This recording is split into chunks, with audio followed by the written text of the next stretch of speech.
नमस्कार दोस्तों।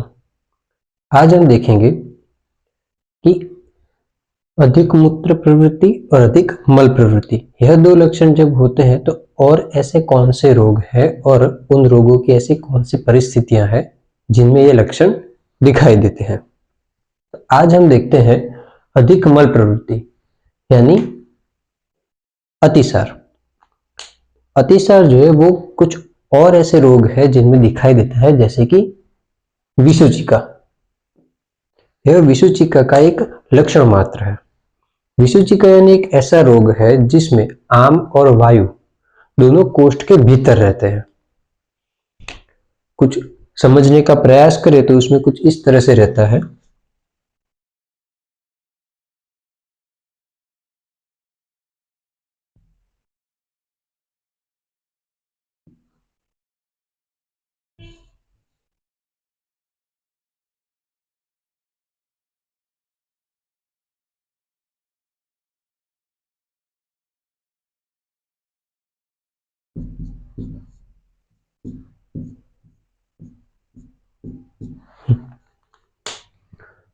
विसूचिका में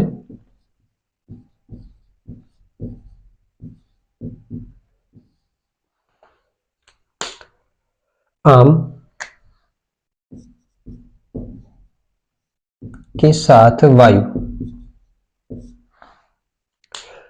यहाँ पर यह चीज खास ध्यान में रखने जैसी है कि यहाँ पर वायु आम के साथ मिश्रित नहीं होता, किंतु यह वायु धातुओं में रहता है और आम कोष्ठ में अर्धपक्व स्वरूप में स्वतंत्र रहता है। जब ऐसा रहता है तब वायु रुक्ष, शीत, जल,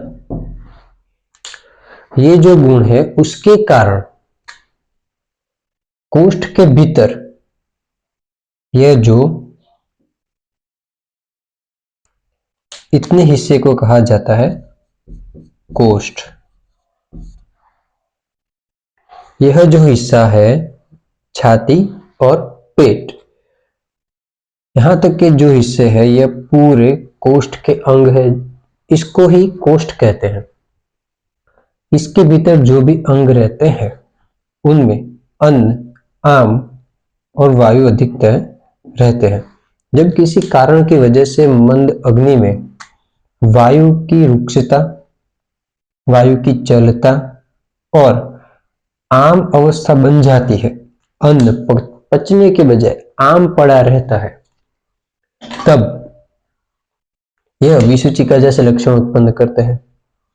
यदि आम यहां तक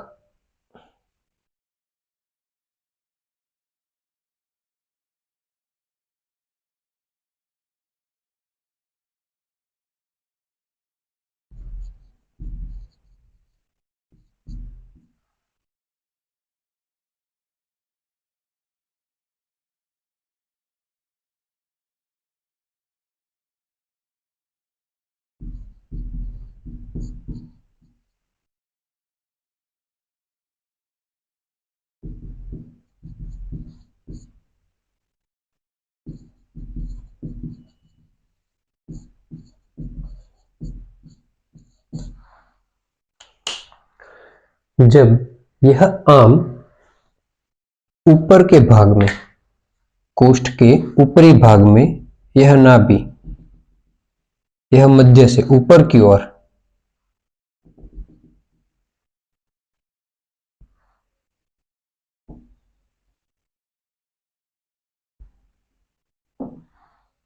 इस हिस्से में कहीं रहता है, तब यदि यह आम वायु के कारण नीचे की ओर प्रेरित होने लगे और फिर अधः मार्ग से बाहर आए तो वह शूल के साथ होने की संभावनाएं अधिक रहती है। यदि यह आम ऊपर की ओर से निकले, वायु की प्रवृत्ति ऊपर की ओर होने लगे और आम यदि आमाशय में हो, ऊपर के भाग में हो, इस हिस्से में हो, तो शूल होने की संभावनाएं कम है। ठीक वैसे ही यदि यह आम यहाँ नीचे की ओर है, गृहिणी से आगे बढ़ चुका है और वायु के प्रकोप के कारण यदि यह आम या आम युक्त मल नीचे की ओर से प्रवृत्त होता है तो शूल होने की संभावनाएं कम हो जाती है। किंतु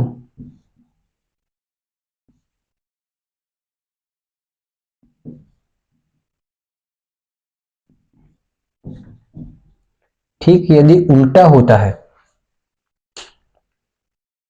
यदि यह आम युक्त मल यहाँ पे हो, यहाँ कहीं हो और उसकी गति यदि ऊपर की ओर होने लगे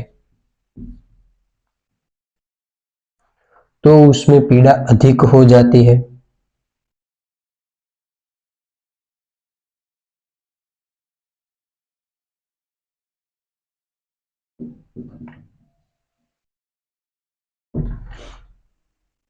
ठीक वैसे ही जैसे ऊपर के आम को नीचे में और नीचे के आम को ऊपर में। यदि मध्य भाग में यदि रहता है, यदि दोष मध्य भाग में रहता है तो यह उचित है कि उसका अधः भाग से निकालना आवश्यक हो जाता है। ऐसा क्यों?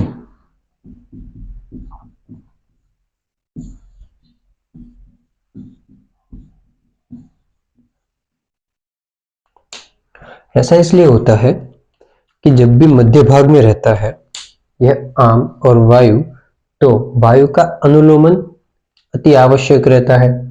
यदि उसका ऊर्ध्वगमन होता है तो दोष वैसे भी गृहिणी में और गृहिणी से आमाशय में आकर गृहिणी दूषित कर सकते हैं।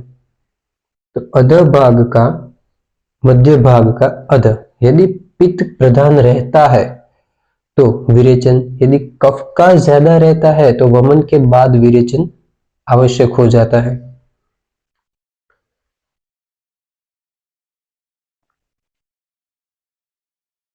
यदि विषुचिका होता है तो विषुचिका में भी जब मल नीचे की ओर से प्रवृत्त होने लगता है तो यह अतिसार कराता है। आमाशयगत वात, फिर एक और विकार है आमाशयगत वात। ठीक इसमें भी विषुचिका समान परिस्थिति उत्पन्न होती है।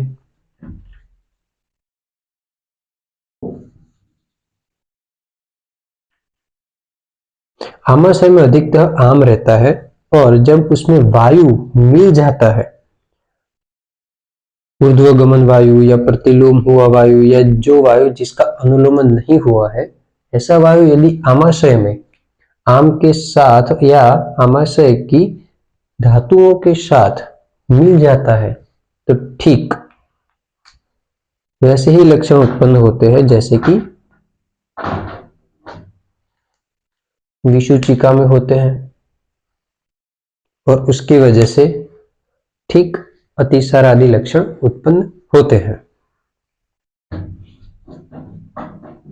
फिर आता है कोष्ठ में कृमि।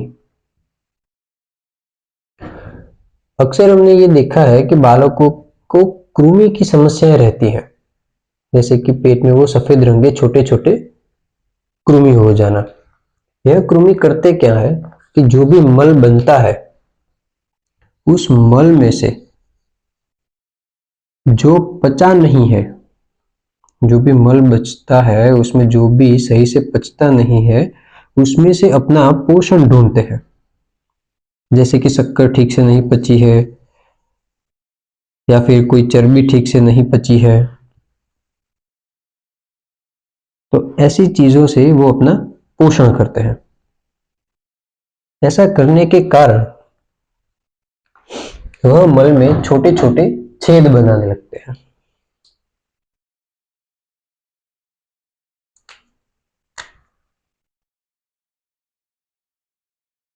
यह मान ले कि कोई बंधा हुआ मल है, उसमें यदि कोई कृमि लगता है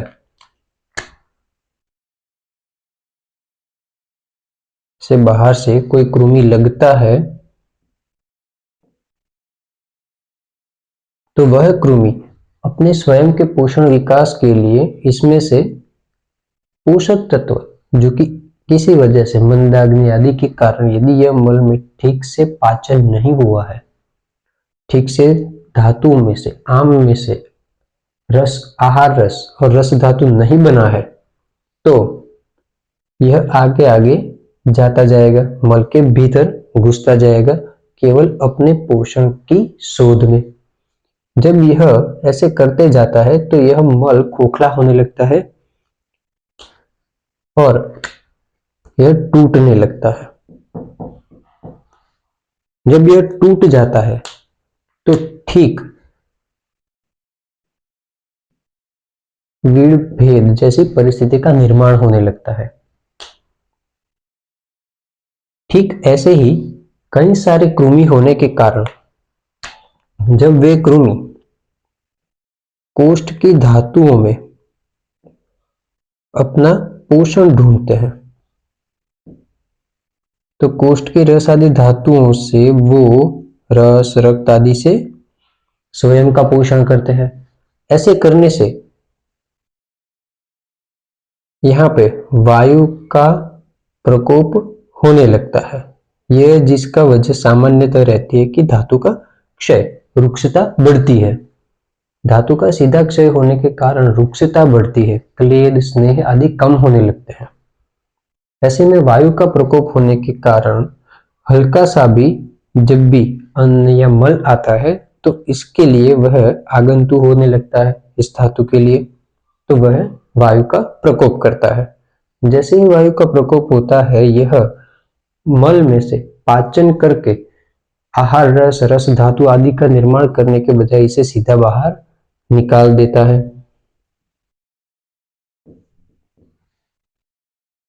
इस तरह से कृमि भी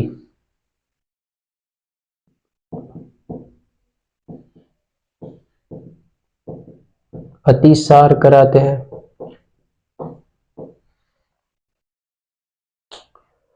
फिर एक और परिस्थिति का निर्माण होता है मिट्टी खाने से उत्पन्न पांडु रोग। मिट्टी खाने से उत्पन्न पांडु रोग में कोष्ठ में कृमि बनने लगते हैं। ठीक वैसे ही जैसे बालक को या किसी वयस्क हो रहे बालक में कृमि का निर्माण होता है, ठीक वैसे ही मिट्टी खाने से उत्पन्न पांडु रोग में भी कृमि बनने लगते हैं और यह कृमि ठीक इसी तरह से अतिसार का निर्माण करते हैं।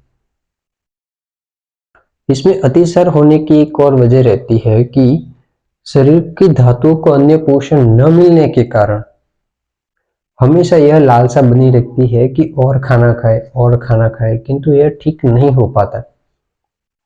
इसीलिए यह कृमि की वजह ठीक न होने के कारण व्यक्ति और खाते रहता है, जिसमें से और मल और कृमि बनते हैं। तो यह मल अधिकतर बार बार अतिसरण प्राप्त करता रहता है।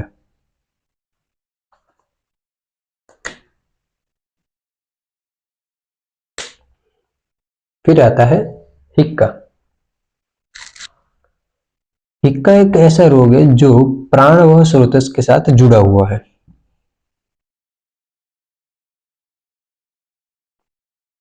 प्राणवाह का सामान्य स्थान सिर में रहता है और उसकी गति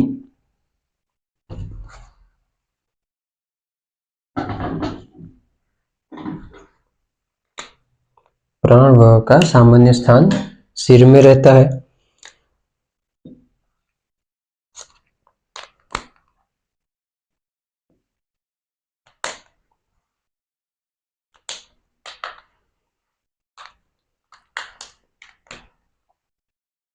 उसकी गति दो तरह से होती है। पहला, प्राणवायु का स्थान सिर में है, वह नासा से लेकर के नासा यानी नाक से लेकर के नीचे नाभि तक आता है और नाभि से पुनः गले तक आता है। यह प्राणवायु की गति है। यह प्राणवायु नासा से लेकर कंठ, पुरः और नाभि तक जाता है। फिर नाभि से यह पुनः वापस उसी मार्ग से गले तक जाता है। यदि इस कार्य में कोई अवरोध उत्पन्न होता है, त्रुटि उत्पन्न होती है, तो वह प्राणवायु स्रोतस का विकार है। हिक्का में यानी हिचकी, हिक्का यानी हिचकी।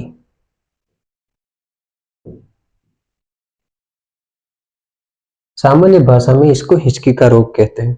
जैसे बाह्य योग कोई कहते हैं कि कोई याद कर रहा है आदि, किंतु इसमें किसी वजह से इसमें बाधा उत्पन्न होने लगती है। हिचकी में जब ये जो आवाज आती है, इस आवाज के कारण इसे हिक्का कहा गया है। जब यह प्राण की गति में किसी वजह से दिक्कत आती है तो यह प्राण समान वायु तक पहुंच नहीं पाता। यह प्राणवायु समान वायु तक पहुंच नहीं पाता या पहुंचने के बाद उसका ठीक से पोषण नहीं कर पाता।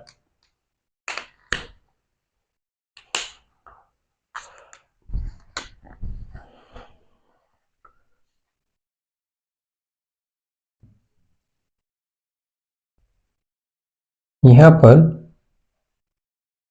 गृहिणी में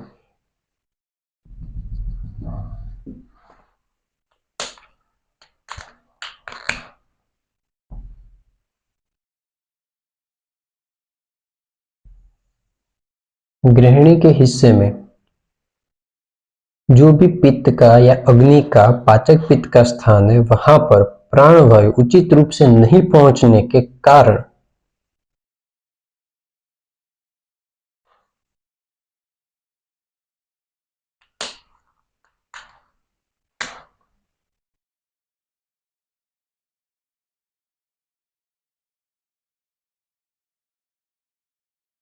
यह पाचकाग्नि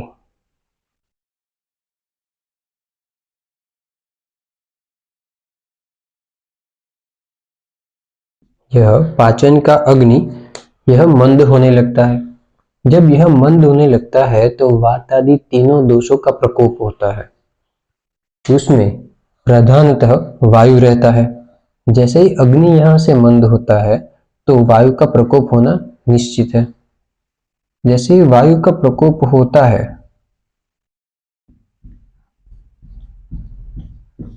यह अपने भीतर कोष्ठ के भीतर संग्रहित मल का प्रवर्तन हो जाता है। जो कोई भी अन्न फिर से जाएगा वह आमाशय में आम बन के गृहिणी में जाकर ठीक से ना पच के जैसे ही नीचे जाएगा पुनः वायु प्रकोपित के कारण बाहर निकल जाएगा। ठीक इसी तरह प्राणवायु में दिक्कत आने की वजह से इसकी गति में रुकावट आने की वजह से या अवरोध उत्पन्न होने की वजह से यह समस्या हो सकती है।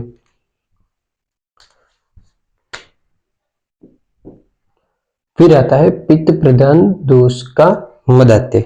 मदात्य यानी मद, यानी किसी तरह की नशे की अवस्था, जिसमें एक या कोई दूसरा नशा लेने के कारण जो चक्कर या फिर कुछ अपने सामान्य कार्य में जो विशेष शक्तियां या विशेष रूप से जो इजाफा मिलता है, कार्य दक्षता में इजाफा मिलता है, वह जब यह आवश्यकता से अधिक बढ़ जाता है,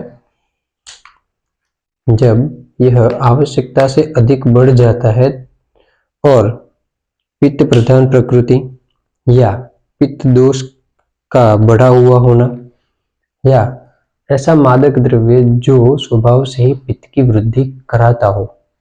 ऐसा लेने से पित्त बढ़ने के कारण यह पित्त कोष्ठ में मल को तोड़ने लगता है,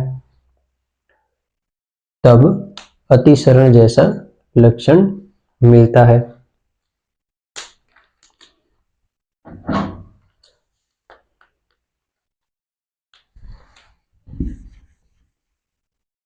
फिर है गुल्म। गुल्म ऐसा रोग है जो वैसे किसी धातु में नहीं होता, किंतु रक्त धातु के दूषित होने से गुल्म होने की संभावनाएं अत्यंत ही बढ़ जाती है। हालांकि आजकल के समय में शुद्ध रक्त वाला व्यक्ति मिल पाना तकरीबन ना के बराबर है।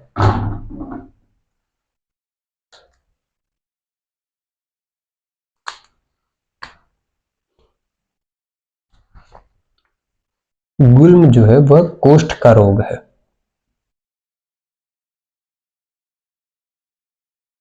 गुल्म कोष्ठ का रोग है।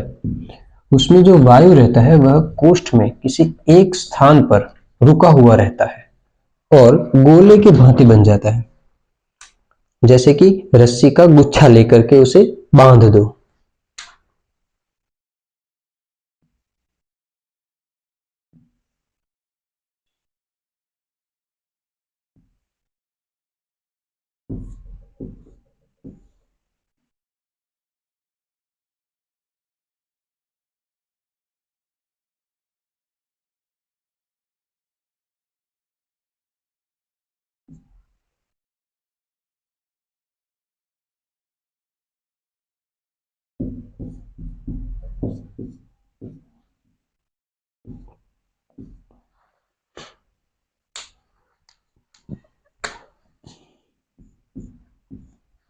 गुल्म के जो स्थान है वो सामान्य रूप से नाभि प्रदेश यानी कि शरीर के ठीक बीचों बीच और ठीक बीचों बीच, यानी कि नाभि से नीचे जो हमारी यह कोष्ठांग नहीं उसका विकार है। नाभि के कुछ अंगुल अंदर तक यानी पेट के भीतर।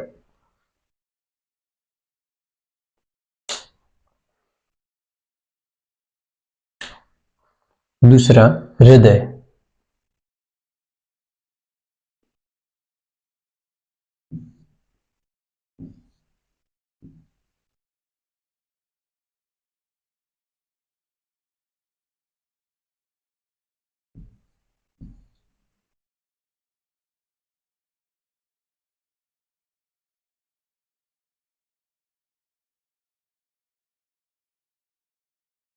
हृदय,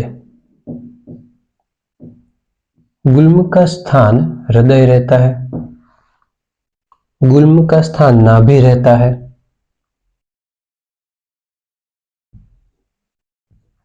गुल्म का स्थान बस्ती भी रहता है।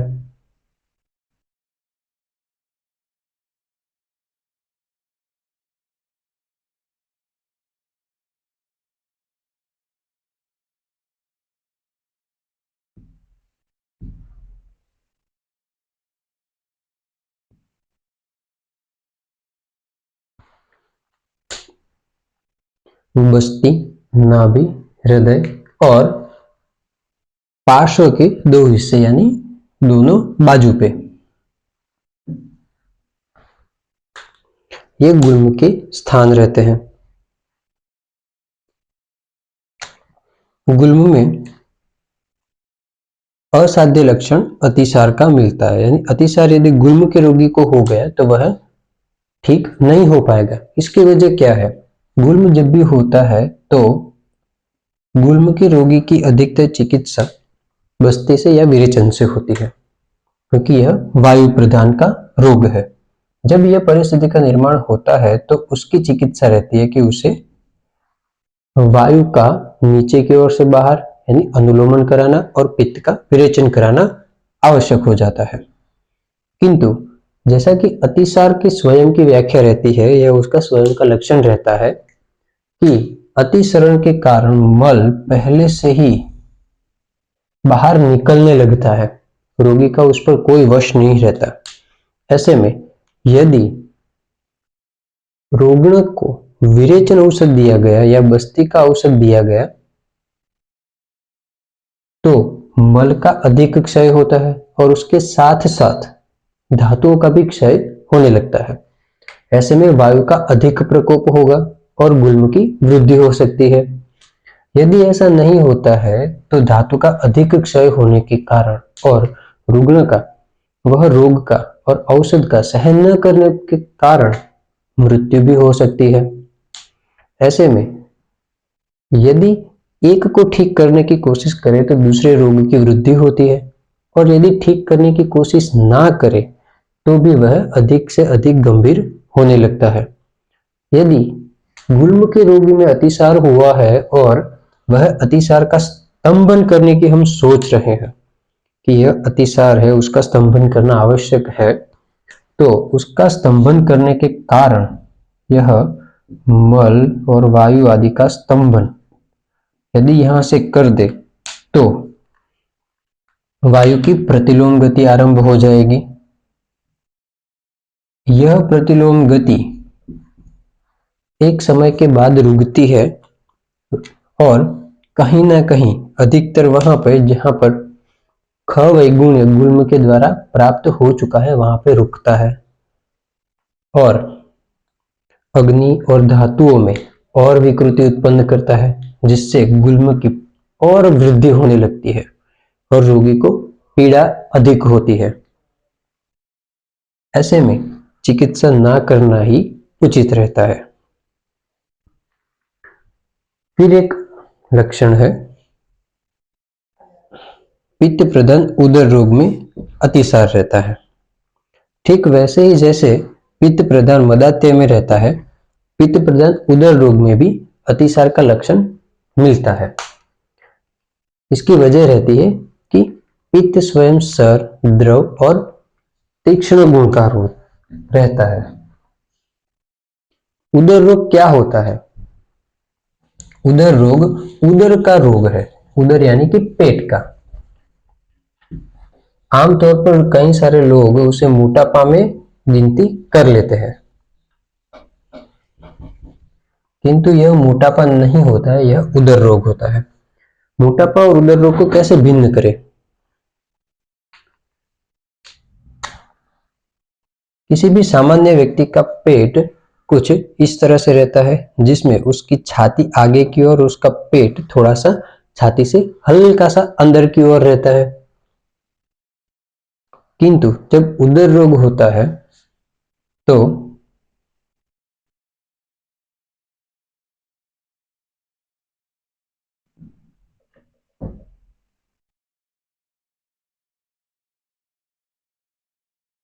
रोगी का पेट असामान्य रूप से बाहर की ओर होता है, जैसे कि अंदर कोई मटका रख दिया हो। सामान्यतः यह उभार, यह जो वृद्धि होती है, यह इस तरह से ना हो करके इस तरह से अथवा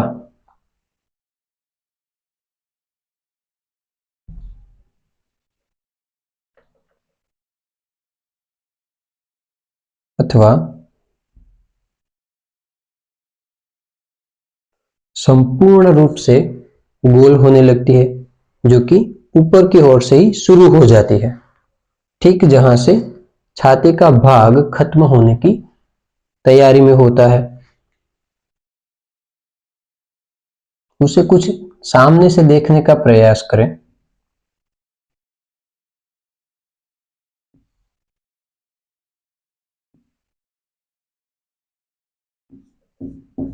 यह छाती की भाग और यहां से पेट का आरंभ हो जाना। रुग्ण का रुग्ण का पेट यहीं से बाहर की ओर फूलने लगता है। ठीक वहां तक जहां से पैर जुड़ने लगते हैं। यहां से लेकर के यहां तक का पूरा हिस्सा ऐसे गोल होने लगता है और रोगी सोचता है कि यह मोटापा है। हालांकि इसमें उसके पैर और उसके हाथ, गर्दन आदि, उसमें मोटापा उतना नहीं होता है, वह सामान्य रहते हैं। यह रोग प्राण व स्रोतस, अग्नि और अपान वायु, इन तीनों की एक साथ विकृति का परिणाम है। यदि कोई रुग्ण या व्यक्ति इस तरह से पेट की आकृति का हो, उदर की आकृति का हो, तो यह संशय बिना जान लेना चाहिए कि उसमें प्राण, अग्नि और अपान तीनों की विकृति एक साथ मौजूद है।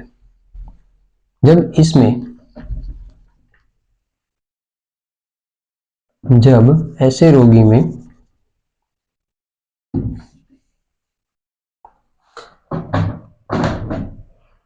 पित्त का दोष प्रधान रहता है तो वह अतिसार, जैसे मदाते में उत्पन्न करता है, सामान्य पित्त की वृद्धि में उत्पन्न होता है, वैसे ही अतिसार उत्पन्न होता है। दूसरा एक लक्षण है उदर रोग का असाध्य लक्षण। उदर रोग का असाध्य लक्षण ठीक वैसे ही जैसे गुल्म में रहता है, वैसे ही उदर रोग में भी मुख्यतः चिकित्सा विरेचन से रहती है, क्योंकि उदर रोग में जो कि अपान वायु विगुण रहता है, अपान वायु दूषित रहता है, उसे ठीक करने के आशय से और मल को दूर करने के आशय से विरेचन दिया जाता है। किंतु यहाँ पे जब अतिसार हो जाता है तो अतिसार में अग्नि मंद होता है। उदर रोग में भी प्राण,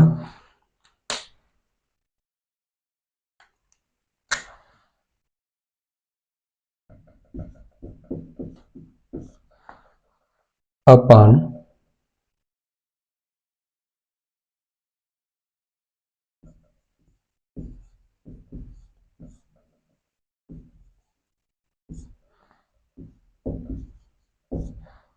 और यहाँ पे अग्नि,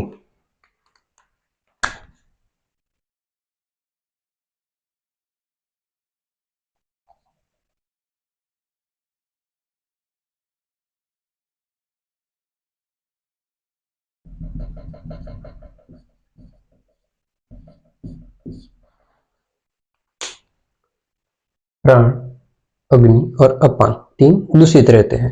जैसे ही अतिसार हो जाएगा, अतिसार यदि लंबे समय तक हो जाएगा, केवल एक बार या दो बार तक सीमित ना रहते हुए लंबे वक्त के लिए अतिसार हो जाता है, तो अतिसार में भी यह अग्नि और मंद हो जाती है। उदर रोग में वैसे भी मंद होती है, अतिसार उसे और मंद कर देता है। अतिसरण में जैसे ही मल नीचे की ओर से, दोष नीचे की ओर से निकलने लगते हैं, अपान वायु और नीचे की ओर जाने लगता है, किंतु यह उदर रोग को ठीक नहीं करता, क्योंकि अतिसार अग्निमंद करता है और धातुओं को निकाल देता है। द्रव धातु निकलने के कारण रुग्ण का बल क्षीण होने लगता है। ऐसे में प्राणवायु का धारण हो पाना भी मुश्किल होने लगता है। यदि ऐसे में किसी कारण यदि अतिसार को रोकने का प्रयास करें, किसी कारण अतिसार को रोकने का प्रयास करे, तो यह अपान वायु और विगुण होके अग्नि का नाश करने का प्रयास करेगा। यह पुनः ऊपर की ओर जाएगा। अग्नि कम होने के कारण पुनः प्राण वायु का धारण कर पाना कठिन हो जाएगा। ऐसे में दोनों ही तरह से रुग्ण की परिस्थिति में सुधार आने की संभावना नहीं रहती है। इसलिए यदि उदर रोग में गुल्म में अतिसार होने लगता है तो उस रोगी की चिकित्सा अत्यंत ही कठिन हो जाती है।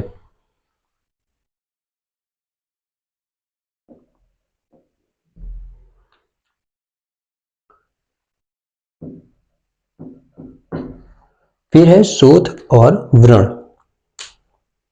अतिसार शोथ के 7 उपद्रवों में से एक है। हालांकि शोथ जिस स्थान में होता है उस स्थान के अनुरूप और भी कई सारे लक्षण दिखाते हैं। यदि आमाशय की और का हो तो छर्दी या उल्टी आदि होता है, सिर में हो जाए तो सिर दर्द आदि हो जाएगा, नासा अक्षी आदि हो तो अक्षी या नासा के प्रतिशय आदि लक्षण होंगे। किंतु यदि यह गृहिणी या फिर पक्वाशय आदि में स्थान में शोथ उत्पन्न करता है तो यह अतिसार का लक्षण उत्पन्न करता है। यदि यह शोथ की ठीक से चिकित्सा न करे तो यह शोथ व्रण शोथ बनकर आगे जाके व्रण की उत्पत्ति करता है। यह शोथ जैसे ही व्रण की उत्पत्ति करता है तो व्रण के भी उपद्रव में से एक उपद्रव अतिसार रहता है।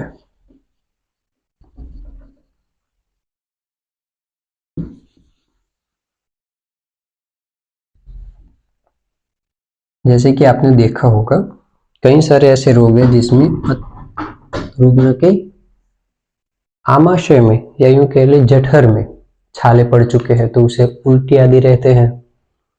रुग्ण के अंतड़ियों में छाले पड़ जाते हैं तो उसे अतिसार, डायरिया या खून के साथ मल बार बार द्रव रूप में निकलता रहता है, ऐसा देखा होगा।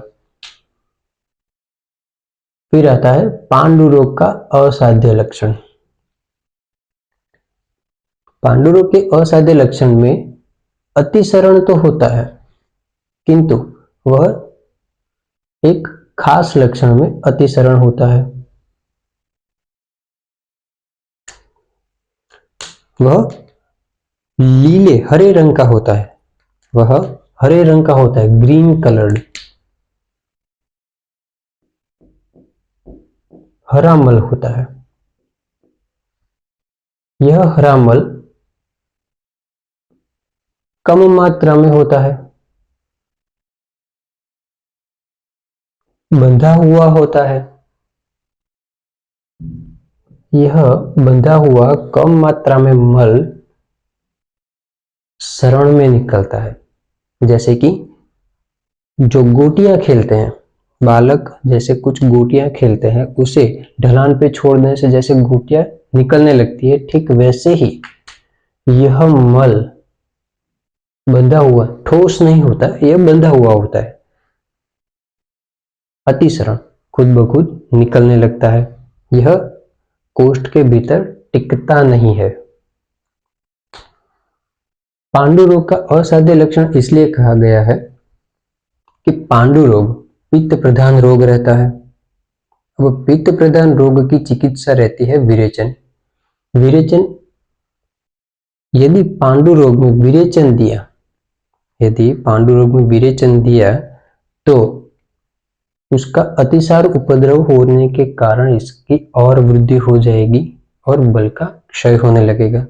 साथ में अग्नि का क्षय और औषध असहत्व, अन्न आदि का पाचन न कर पाना आदि से बल न रहने के कारण उसे ठीक कर पाना कठिन हो जाएगा।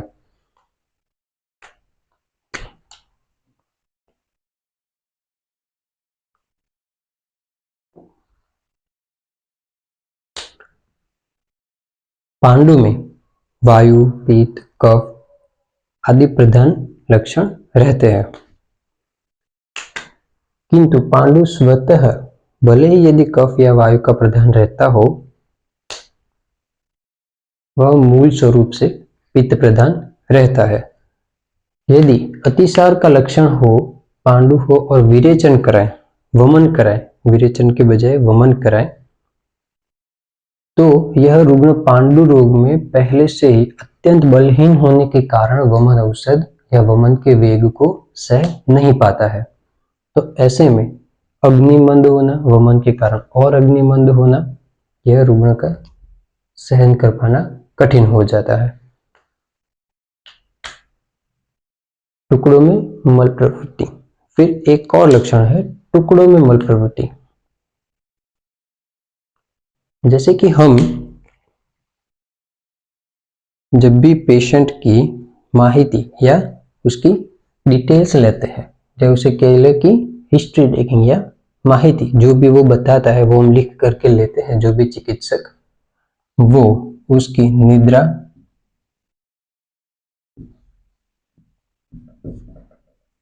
भूख,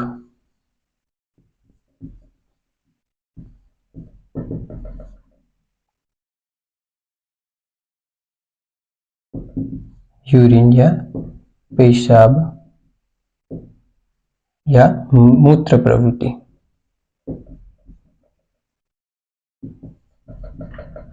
या मल प्रवृत्ति,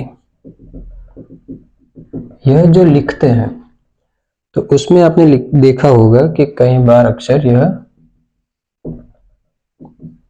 नॉर्मल या 3 से 4 बार, 1 से 2 बार या 8 से 9 घंटे, है ना, ये सब लिखा हुआ होगा।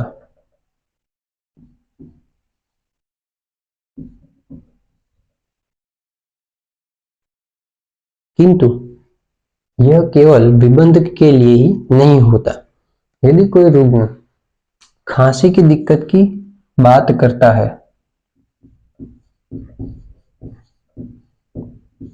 तकलीफ में यदि कोई रुग्ण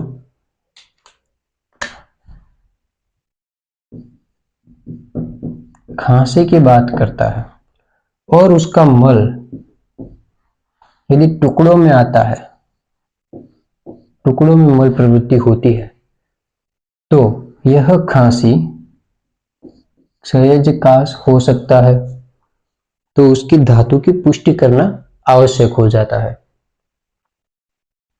यदि यह खांसी वाला रुग्ण है, उसका मल ऐसे टुकड़ों में आ रहा है और वह पांडु रोग दिख रहा है, वह जब भी क्लिनिक में आता है या आपके पास चिकित्सा के लिए आता है तो वह फीका दिखता है, तो यह अधिक संभावनाएं है कि पित्त प्रधान पांडु रोग है। तो ऐसे में पांडु रोग की पित्त प्रधान चिकित्सा करना आवश्यक हो जाता है।